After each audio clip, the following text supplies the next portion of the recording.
Anak! Ay, Nay, bakit?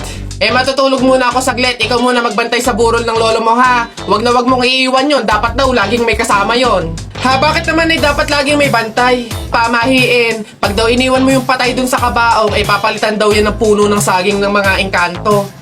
Sige, Nay. Naantok na ako. O siya, sige na. Lolo, inaantok na talaga ako. Pasensya na. Matutulog muna ako saglit. 5 minutes lang, ha?